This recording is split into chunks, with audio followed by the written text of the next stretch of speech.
ಜೈ ಭೀಮ್ ಬಂಧುಗಳೇ, ನಾನು ಮತ್ತೊಂದು ವಿಚಾರನ ತಮ್ಮಲ್ಲಿ ಹೇಳಲಿಕ್ಕೆ ಬಯಸ್ತೀನಿ.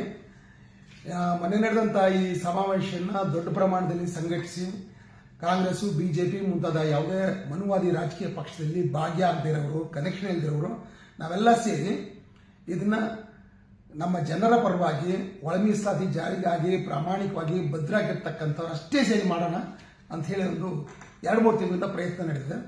ಈ ನಿಟ್ಟಿನಲ್ಲಿ ಅನೇಕ ಸಂಘಟನೆಗಳು, ಈಗಾಗಲೇ ಹೇಳಿದಂತೆ ಅನೇಕ ನಾಯಕರು ಎಲ್ಲರೂ ಭಾಗಿಯಾಗಿ ಸಭೆಗಳು ಮಾಡುವಾಗ ಒಂದಿಬ್ರು ಇಲ್ಲ ನಿಮ್ಮ ಒಟ್ಟಿಗೆ ನಾವು ಬರೋದಿಲ್ಲ, ನಾವು ಪ್ರತ್ಯೇಕವಾಗಿ ಮಾಡ್ತೀವಿ, ಮತ್ತೆ ನಾವು ಬಹಳ ವಿಭಿನ್ನವಾಗಿ ಮಾಡ್ತೀವಿ ಅಂತ ಅವರು ದೂರ ಆದರು.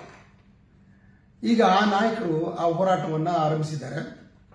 ನಿನ್ನೆ ಫೇಸ್ಬುಕ್ಕಲ್ಲಿ ಲೈವಲ್ಲಿ ನೋಡಿದೆ ನಾನು. ಅವರ ಪಾದಯಾತ್ರೆ ಶುರುವಾಗಿದೆ. ಆ ಪಾದಯಾತ್ರೆಯಲ್ಲಿ ಬರುವಾಗ ನಮ್ಮ ಸಚಿವರು, ಮುಖ್ಯಮಂತ್ರಿ ಇವರೆಲ್ಲ ಮುಖವಾಡವನ್ನು ಮಾಡಿ ಅದನ್ನು ಜನರ ಮುಖಕ್ಕೆ ತಗಲಾಕಿಸಿ ಅವ್ರನ್ನ ಜನರ ಕೈಯಲ್ಲಿ ಕಪ್ಪಾಳ ಕೊಡಿಸ್ತಕ್ಕಂಥ ದೃಶ್ಯಗಳನ್ನು ನೋಡಿದೆ. ನನಗೆ ಬಹಳ ಗಾಬರಿ ಆಯಿತು, ಅಸಹ್ಯ ಅನ್ನಿಸ್ತು, ಆತಂಕ ಆಯಿತು. ಎಲ್ಲಿಗೆ ಹೊರಟಿದ್ದಾರೆ, ಏನು ಮಾಡ್ತಾ ಇದ್ದಾರೆ ಇವರು? ಹೇಳೋದು ನೋಡಿದ್ರೆ ನಾವು ಅಂಬೇಡ್ಕರ್ವಾದಿಗಳು ಅಂತ ಹೇಳ್ತೀವಿ, ಕಾನ್ಸ್ಟಾನ್ ಸಾಹೇಬ್ರ ಮಾರ್ಗದಲ್ಲಿ ನಡೀತೀವಿ ಅಂತ ಹೇಳ್ತಾರೆ, ನಾವು ಬೌದ್ಧರು ಅಂತ ಹೇಳ್ತೀವಿ, ಅಹಿಂಸಾತ್ಮಕ ಹೋರಾಟವನ್ನು ಮಾಡೋರು ಅಂತೀವಿ. ಆದರೆ ನಮ್ಮ ನಡವಳಿಕೆ ಅದಕ್ಕೆ ಪೂರಕವಾಗಿಲ್ಲ. ದಯವಿಟ್ಟು ಇಂಥ ಹೋರಾಟಗಳನ್ನ ನಾವು ಬೆಂಬಲಿಸಬಾರ್ದು, ಇಂಥ ಮಾರ್ಗವನ್ನು ಅನುಸರಿಸಲೇಬಾರ್ದು. ಇದು ನಾನು ಹೇಳ್ತಾ ಇಲ್ಲ, ಸಂವಿಧಾನ ಅರ್ಪಣೆ ಮಾಡಿದಂಥ ಬಾಬಾ ಸಾಹೇಬ್ ಹೇಳಿದಂಥ ಮಾತು. ಬ್ರಿಟಿಷ್ ಕಾಲದಲ್ಲಿ ನೀವು ಅಹಿಂಸಾತ್ಮಕ ಹೋರಾಟ, ಧರಣಿ, ಸತ್ಯಾಗ್ರಹ, ಅಸಹಕಾರ ಚಳುವಳಿ ಇದೆಲ್ಲ ಮಾಡಿದ್ರಿ, ಅದಕ್ಕೆ ನಿಮ್ಮ ಸಮರ್ಥನೆ ಇದೆ. ಯಾಕಂದರೆ ಒಬ್ಬ ಫಾರಿನರ್ ಈ ದೇಶವನ್ನು ಆಳ್ತಾ ಇದ್ರು. ಆದರೆ ಈಗ ನಮ್ಮದೇ ಸರ್ಕಾರ, ಇದಕ್ಕೊಂದು ಸಂವಿಧಾನ ಇದೆ, ಸಂಸದೀಯ ವ್ಯವಸ್ಥೆಯನ್ನು ನಾವು ಒಪ್ಕೊಂಡಿದ್ದೀವಿ. ಇಂಥ ಸಂದರ್ಭದಲ್ಲಿ ಸಂವಿಧಾನಾತ್ಮಕವಾಗಿ ಹೋರಾಟ ಮಾಡೋದಕ್ಕೆ 108 ಮಾರ್ಗಗಳಿರುವಾಗ ಅದೆಲ್ಲವನ್ನು ಬಿಟ್ಟು ನೀವು ಅಸಂಸದೀಯ ವ್ಯವಸ್ಥೆಯನ್ನು ಮಾರ್ಗವನ್ನು ನೀವು ಅನುಸರಿಸಿದ್ರೆ ಅರಾಜಕತೆ ಉಂಟಾಗುತ್ತೆ. ಇದು ಖಂಡಿತವಾಗ್ಲೂ ಸಮರ್ಥನೀಯವಲ್ಲ ಅಂತ ಹೇಳಿ ನಮಗೆ ಎಚ್ಚರಿಕೆ ಕೊಟ್ಟಿದ್ದಾರೆ. ಅವರ ಮಾರ್ಗದಲ್ಲಿ ನಡೆದಂಥ ಕಾನ್ಸ್ಟಾನ್ ಸಾಹೇಬರು ಎಂಥ ಹೋರಾಟವನ್ನು ಮಾಡಿದ್ದಾರೆ, ಅವರ ಭಾಷೆ ಹೇಗಿತ್ತು, ಇದೆಲ್ಲ ನಾವು ಗಮನಿಸಿದ್ದೀವಿ. ಮತ್ತೆ ಇಡೀ ಭಾರತ ದೇಶದಲ್ಲಿ ಯಾರೂ ಕಾಣದಿರತಕ್ಕಂಥ ಒಂದು ಯಶಸ್ಸನ್ನು ಅವ್ರು ಕಂಡಿದ್ದಾರೆ. ಅವರ ಹೋರಾಟಗಳು ಯಾವ ರೀತಿ ಫಲಪ್ರದವಾಗಿದೆ ಅನ್ನೋದು ನಮ್ಮ ಕಣ್ಣು ಮುಂದೆ ಇದೆ. ಇದೆಲ್ಲ ಇರುವಾಗ ನಾವ್ಯಾಕೆ ಈ ಥರದ ಒಂದು ಕೀಳು ಮಟ್ಟದ ಹೋರಾಟಗಳನ್ನು ಮಾರ್ಗವನ್ನು ಅನುಸರಿಸಬೇಕು? ಇದನ್ನು ಎಷ್ಟು ಅಪಾಯ ಆಗ್ತದೆ ಗೊತ್ತಾ ನಿಮಗೆ?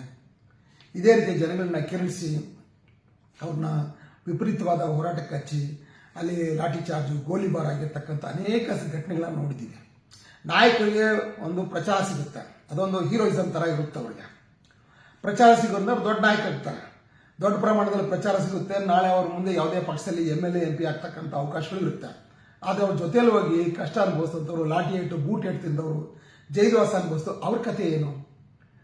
ಅವ್ರು ನಿರಂತರವಾಗಿ ಕಷ್ಟದಲ್ಲೇ ಸಿಗಾಕೋತಾರಲ್ಲ, ಅವ್ರ ಭವಿಷ್ಯ ಏನು, ಅವ್ರ ಕುಟುಂಬದ ಭವಿಷ್ಯ ಏನು? ಇದೆಲ್ಲ ಯೋಚನೆ ಮಾಡಿದ್ದೀವಿ ನಾವು. ದಯವಿಟ್ಟು ಖಂಡಿತವಾಗ್ಲೂ ನಾವು ಹೋರಾಟ ಮಾಡಬೇಕು. ನಮ್ಮ ಭಾಷೆ ತೀಕ್ಷ್ಣವಾಗಿರಬೇಕು, ಆದರೆ ಅವಮಾನಕರವಾಗಿರಬಾರ್ದು, ಅವಹೇಳನಕಾರಿಯಾಗಿರಬಾರ್ದು. ನಿಮ್ಮ ವಿರೋಧಿಯನ್ನ, ಆತನ ಕೃತ್ಯವನ್ನ ನೀವು ಖಂಡಿತವಾಗ್ಲೂ ಖಂಡಿಸ್ಬೋದು, ಅವನ ವಿಚಾರಗಳನ್ನ ನೀವು ಖಂಡಿಸಬೇಕು, ವಿರೋಧಿಸಬೇಕು.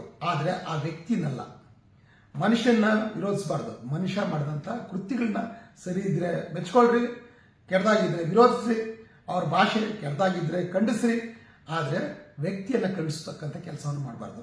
ಇದು ಪ್ರಬುದ್ಧವಾದ ರಾಜಕಾರಣ, ಇದು ಬಹಳ ಅಪ್ರಬುದ್ಧವಾದ ರಾಜಕಾರಣ. ಇದು ನೀವು ಹೆಂಗೋ ಏನೇನೋ ಮಾತಾಡಿ ತಪ್ಪಿಸ್ಕೋಬಹುದು ನಾಯಕರಾಗಿ, ಆದರೆ ಸಾಮಾನ್ಯ ನಿಮ್ಮಿಂದ ಬಂದು ನೀವು ಒಂದು ಮಾತು ಕೆರಳಿಸಿದ್ರೆ ಅದರಿಂದ 108 ಅನಾಹುತಗಳಾಗಬೇಕಾದ ಸಾಧ್ಯತೆ ಇರುತ್ತೆ. ದಯವಿಟ್ಟು ನಮ್ಮ ಜನರನ್ನ ಆ ರೀತಿ ಅಪಾಯಕ್ಕೆ ಸಿಕ್ಕಿಸಬೇಡಿ. ಮತ್ತೆ ನಮ್ಮ ಕಾರ್ಯಕರ್ತನ ವಿನಂತಿ ಮಾಡ್ಕೋತಾ ಇದ್ದೀನಿ, ಆಲ್ ಇಂಡಿಯಾ ಬಹುಜನ ಸಮಾಜ ಪಾರ್ಟಿ ಕಾರ್ಯಕರ್ತರಿಗೆ, ಇಂಥ ಹೋರಾಟಗಳಲ್ಲಿ ಇಂಥ ನಾಯಕರನ್ನಂತೆ ಭಾಗವಹಿಸಬೇಡಿ, ಅವರ ಕಾರ್ಯಕ್ರಮಗಳಲ್ಲೂ ಹೋಗಬೇಡಿ. ದಯವಿಟ್ಟು ಅನಾವಶ್ಯಕವಾಗಿ ಅಪಾಯವನ್ನು ತಂದಾಕೋಬೇಡಿ ಅಂತ ನಾನು ವಿನಂತಿ ಮಾಡ್ಕೋತಾ ಇದ್ದೀನಿ. ನಾಳೆ ಅವರು ಮಾಡ್ತಕ್ಕಂಥ ಸಭೆ ಹೇಗಿರುತ್ತೆ, ಅದರ ಪರಿಣಾಮ ಏನಾಗುತ್ತೆ ಅದನ್ನ ಊಹಿಸೋದೇನು ಕಷ್ಟ ಅಲ್ಲ. ಆದ್ದರಿಂದ ಎಚ್ಚರಿಕೆ ಮಾತು ನಿಮ್ಗೆ ಹೇಳ್ತಾ ಇದ್ದೀನಿ.